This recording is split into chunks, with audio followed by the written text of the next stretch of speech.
You can buy lithium ion and lithium iron phosphate batteries. I'm trying to figure out how this camera works. In all flavors and sizes.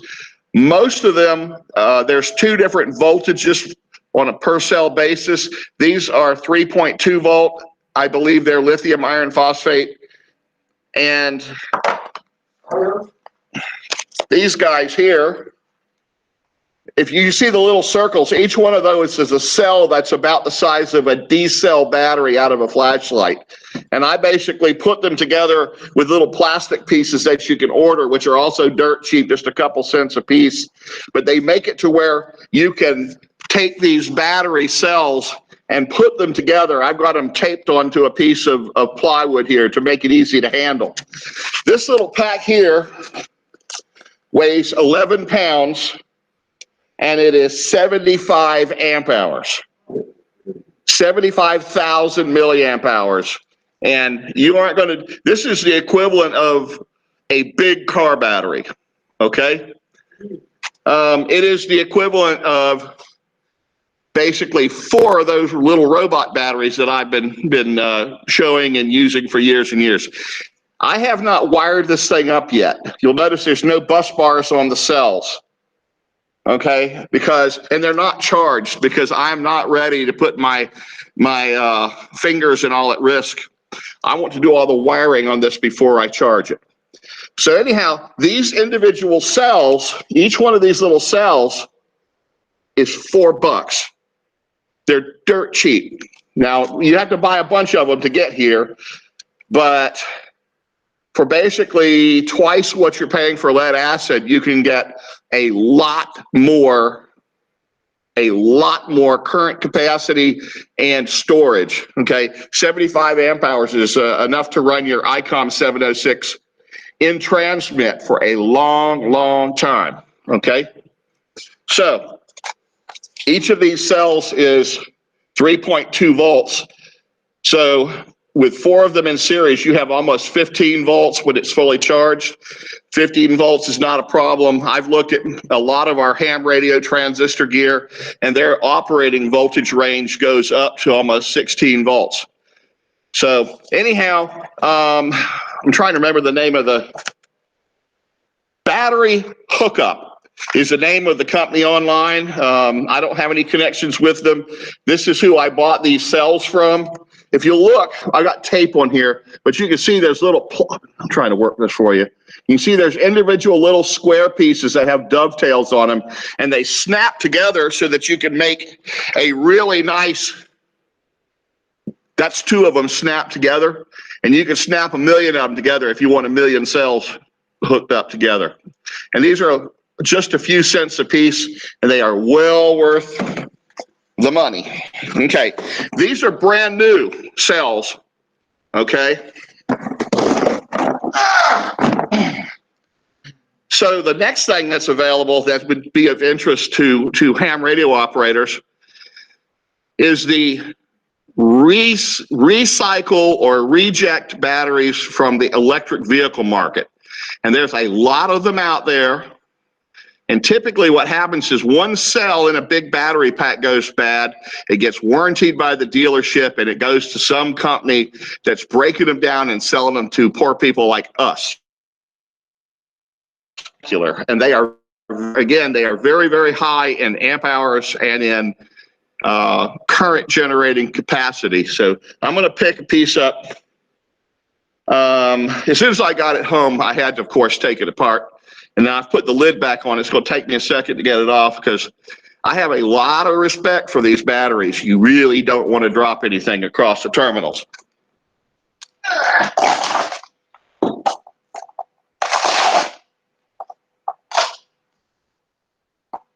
Let's see if I can do this. Okay. No, I might have to take my glasses off to see this blasted thing. Well, I don't know that the lid needs to come off of it anyhow. Okay, this beast here, it's heavy, but it's big. This is out of a BMW sedan. It's one of about probably 20. And I weighed it this afternoon at home. It weighs 29 pounds and it's 75 amp hours. I think that's what it was. Yeah. And what's that? Work out with that. Come on up here and wave this thing around, Roger. Look at the type of, see those big silver tabs? They're like 1/4-inch push-ons, but they're 3/4 of an inch wide. They're beastly. Todd, how many volts is that 75 amp array that you showed there? That's a 4 series. So that makes it 15 volts plus or minus a couple of tenths at full voltage. Okay. And I'm sorry? What's the voltage of that battery pack? It's 4 3.2 volts cells in series. So it's roughly 15 volts at full charge. The full charge voltage is 3.65 and the nominal is 3.2. You want to be, if you buy batteries like this, you have to figure out how you're going to charge them. The other thing that you want is these type of batteries you don't leave unsupervised. When you buy one of these automotive batteries, they have a battery management system built into them, a BMS. And what that does, lead acid batteries don't need this. Lithium technologies do. It has a little microchip and a bunch of power transistors. And when you charge the battery and when you discharge the battery, the microchip is looking at all of the cell voltages. It is looking, it's comparing them and going, oh, cell number 3 is a little bit low. And it steals the power off of the highest charge cell in the pack. And it automatically, it's like taking a spatula and smushing icing on a cake. Basically, you levelize the charge in that individual pack. And if it basically that contributes to the long life. If you don't rawhide these batteries, they will last 5, 6, 7,000 charge cycles. Okay, lithium. The nickel metal hydrides are good for 2,000. NiCads are good for 1,000 to 1,500 if you're lucky. And these suckers are just indestructible as long as you don't drop screwdrivers and nuts and bolts on the casing.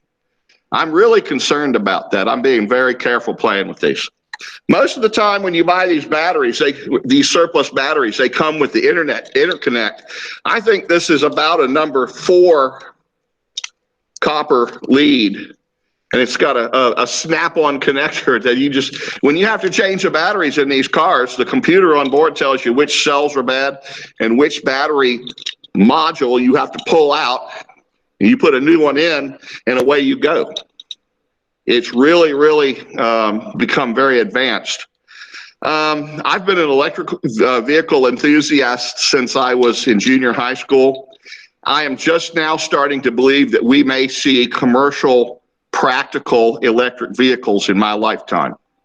I mean, yeah, there's a couple of companies that have them out there already, but they have gone and proven this battery technology, and we've actually seen the life cycle of the batteries now because people are buying the cars, they drive the fool out of them. The batteries last incredibly well, and when one fails, they figured out ways to not have to replace the whole battery pack.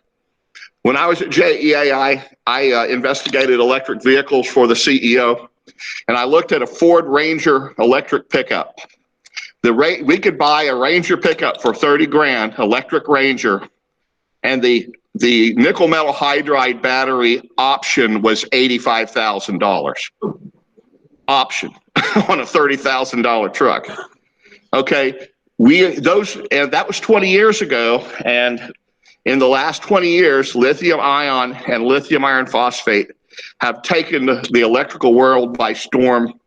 And it's time for us to start playing with them. If you don't like toting around those big heavy batteries, this is your answer, okay? As soon as I get a chance to play with these a little bit more, I'll be glad to do another show and tell. And everybody, y'all that are here are welcome to come up here and like run your hands over them, you know, like I always do. So anyhow, are there any questions? Peter? Is there a safe way to encase those things to minimize the risk of shorting out circuits? Yep. Those connectors, are they kind of the same kind of way? They only fit one way and they're totally covered up and? Yes. Could y'all hear the question? Just repeat it. Peter asked, is there any way to make these batteries a little more user-friendly and safe without having to be a rocket scientist to make sure you don't blow something up? The answer is yes. If you buy a commercial module like this, they are made to where they only install one way in the pack. The connectors only fit one way. You know, they've made it idiot-proof. Not. And when you're working with small batteries that are raw cells that you're putting together yourself, you need to do a little thinking about that. My first line of defense was not to charge this battery up until it's wired up and in an insulated pack. It's not quite like playing with plutonium, but the results could be similar if you're not careful. There was another question. One online. I'm sorry? There was one online. Question online. Said, hey, Todd talk about fire hazard and fire suppression. Fire hazard and fire suppression on these batteries. Yeah. Okay. The first thing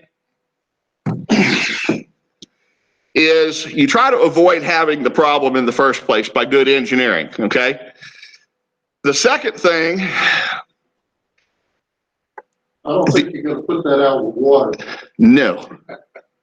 The second thing is you want to make sure the biggest problem is overcharging these types of batteries. If you overcharge them, it goes into a situation they call lithium plating, where it takes the lithium metal out of the electrolytes and it plates onto one of the electrodes. And basically that makes you lose some of your capacity, but it also makes a source of a metal called lithium, which is basically, if you put lithium and water together, they literally explode. Okay, so you get a battery that's got a bunch of lithium in it and you get a leak at one of the terminal seals or something like that, and moisture gets in, it starts to react, it generates hydrogen gas, which is explosive. It's not a good thing. As far as other precautions, a smart engineer will design a battery pack like the one I'm putting together here. I'm going to fuse between every cell. And that doesn't mean I'm going to go out and buy a fuse and fuse in between each cell. I will get a little tiny piece of wire and solder it from one cell to the other and let that little tiny wire act as a fuse. And it's very easy to calculate how big the wire needs to be in order to give you the current value for the fuse. So if anybody's interested in seeing these up front in person or coming by the house, send me an email. I'm in QRZ, and if you like to talk batteries, come on by. Okay. But you have to engineer the fire problem out of your batteries. It's the same thing goes for lead acid in your car, though. Anytime you store a pile of energy into a little tiny area, a lot of people call them grenades. So, okay, I'm sorry. Yes. When I was growing up as a child, my dad, he showed us how we could ride our bicycle. He connected it to some type of magnet, motorized type thing. And then he connected it to a chargeable battery. And then from there, he connected it to a light bulb. Now, just to show us that if you ride your bicycle, you can light up a light bulb. So, just out of curiosity, do you have any way in the future to maybe share that little, concept of creating electrical energy from kinetic energy? My robot team actually built, the question was, can you build a demonstration product that basically takes human energy from pedaling a bicycle to running a light bulb or charging a battery? And yes, that is quite available. Actually, in World War II and in Korea, they had field radios that you basically had handles, and you cranked it like this, and it powered a vacuum tube radio, which I must have been Arnold Schwarzenegger running that sucker. They also had one that was a battery. It was a bicycle that you used your legs to, like a conventional leg crank bicycle. Yes, it's very doable. I've actually built them. And a human in excellent shape that rides a bicycle all the time off-road basically can make a continuous 100 to 125 watts, and that's it. Not very much. Okay, any other questions? Rajesh? Someone online, someone talked about charge controllers, WA4, WPQ asked about charge controllers. Okay. The lithium battery technology, you can assume that it has to have a battery management system. A BMS is what you'll see it referred to. It's a little box. It's got one wire coming off of it for each battery cell, and then two big wires that go to the charge and discharge circuit. Okay, but that's basically to keep the battery under control. Okay, you have to have the proper battery charger device for your battery. Okay, and that has the charge control device in there. And the lithium batteries basically require a constant current charging circuit for the first half or 3/4 of the amount of energy you put in the battery, and then it changes at a particular voltage over to a constant voltage. So it's a simple technology to adapt. A lot of people use a standard car battery, a good quality car battery charger to charge these, but they monitor them all the time while it's on charge. Again, you do not want to have a battery run away with a lithium technology battery. So if you'll do a little looking on Google, you'll see 1,000 people talking about battery management systems. I haven't built one yet. I haven't bought one. I'm not there yet. But you definitely want to have the charge rate appropriately sized and adjusted for these batteries. Okay? That is the one place that you might start a fire with one of these things, other than being a fool and dropping a wrench across the terminals. But other than that, if you have a good battery management system and you have insulation where insulation belongs, there should not be a problem with these batteries. Other questions? Ross? Comment. We had a relative that bought a new house in Missouri. Okay. And the house was a $600,000 range house, and it included a circuit for an EV station. Had the cable to hook up and box beside the breaker panel. And I thought that was a good selling point for the future for the home. Okay, Ross is talking about houses nowadays. They're starting to put electric vehicle charging stations in new houses, and it's a good selling point. The last 5 years, we've started seeing a lot of electric vehicles. The ones that are out there are actually pretty darn nice. Even the ones that I tested in 1999 and 2000 were pretty darn good. And the new ones are head and shoulders above that now. I won't mention any specific names, but all of the manufacturers that have electric vehicles out now have done a very good job. They didn't have but one chance to put one on the market and do a good job or screw up to either sweeten or sour the deals for electric cars for the rest of eternity. Question? Okay. Anybody online that has a question? I see blank stares and eyes rolling. And okay. Yes. Yeah, you mentioned that battery pack that you're building has uncharged batteries in it. Yes. I don't believe it. I put a multimeter across it before I played with it. They're dead. Everyone I've played with, there's always been a charge. Really? Battery. Once they build the battery, it inherently has a charge. Okay. The question was, was, are you sure basically that the batteries that you have bought brand new and you're putting into a battery pack, do they or do they not have a charge? I will go back and check, being eternally cautious. I put a fluke multimeter across mine and tested a couple of them, and they were 0.0, which I was surprised at. I'd be very surprised to see that. Maybe they're full of dirt or something. I better go try to charge one of them. Okay. Got a question. Yes. You said that, is the pack that you're showing there from the BMW, does it have defective cells in it? Is that how you're getting them? And is that like saving you half price or 90% off list price, or how is that working? And does that affect you, the fact that it's got dead cells in it? Okay. Could any of y'all hear any of that? Okay.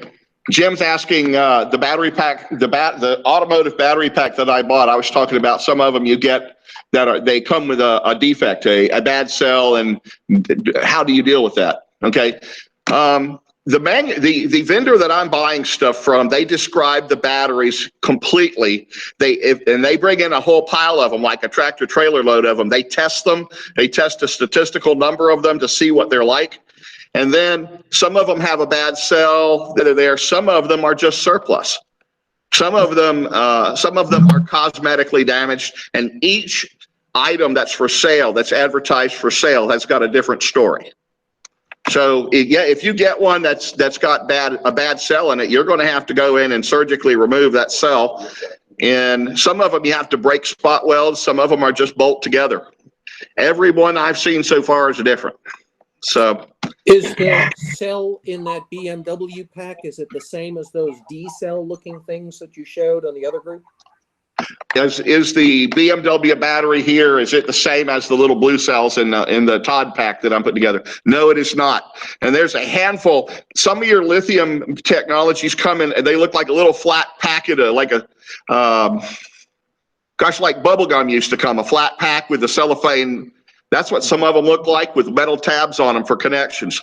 Some of them look like little motorcycle batteries. You know, they have what they call prismatic cells. They're rectangular or square, and they have bolt-on connections on the top. Some of them are round, and some of them are, you know, they're like a D cell. Some of them are like what they call an F cell.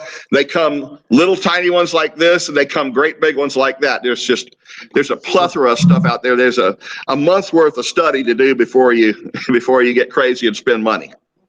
But there's a handful of websites out there that are pretty credible. So far, so good.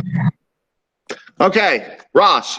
If 10% of the cars in Duval County went to electric vehicle, would JEA be able to get us charged up and going? Yes. The reason for that is, Ross asked if there's 10% of Duval County's automobiles went electric overnight, could JEA handle it? The answer is almost certainly yes, because automotive charging is going to come at night. It's going to be done at night. I mean, it's most of these battery packs could be fast charged too, basically in a half to a third of the time of a lead acid cell. Okay, the reason JEA would love to see all these electric cars is basically because it transfers the load from the daytime to the nighttime. It equalizes the load on the generating stations, and that has some real major effects on nitric oxide and sulfur dioxide emissions. So they'd love to see it. That's why I was investigating them 20 years ago. Were the houses wired for 200 amp service be able to handle an EV charger? Yes, Ross asked, is a house that's wired for 200 amps capable of charging an EV? Yes. If you have a clothes dryer, you can plug your typical car battery charger into a clothes dryer outlet. Okay, 30 amps, 40 amps at 220 is way plenty to charge one of these battery packs overnight. Other questions? Okay, Roger, I'm going to turn it back over to you. I will try to get some more information together and put on a real presentation one of these days. One more question. I was just wondering if maybe you could give Billy a couple of links or something to put on the website. Sure, I'd be glad to do that. Okay, question was, can we put some links to these websites that have good and trustworthy information on the website? And I'm going to send Billy that information. All right, thank you, folks. Go for it, Bill.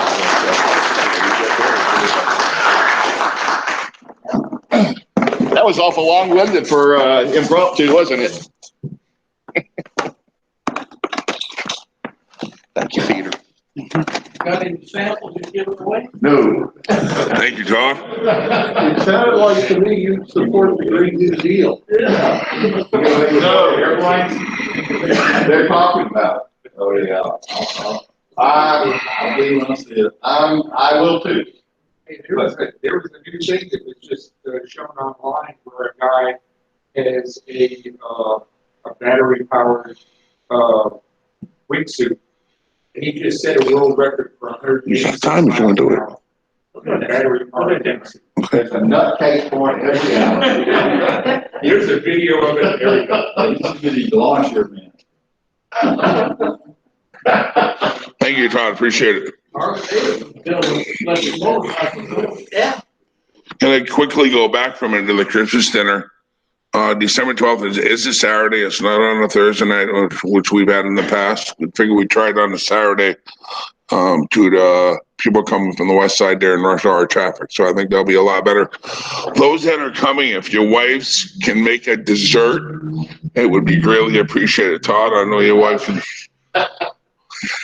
Steve, your girlfriend, makes an awesome banana cream pudding. I mean, that's, oh God. That's, well. Anyway, so those of you that are going to come, it's $15 a ticket. As I said, it's Sonny's Barbecue. And the ladies are more than welcome to make a dessert for us. Us men would greatly appreciate it.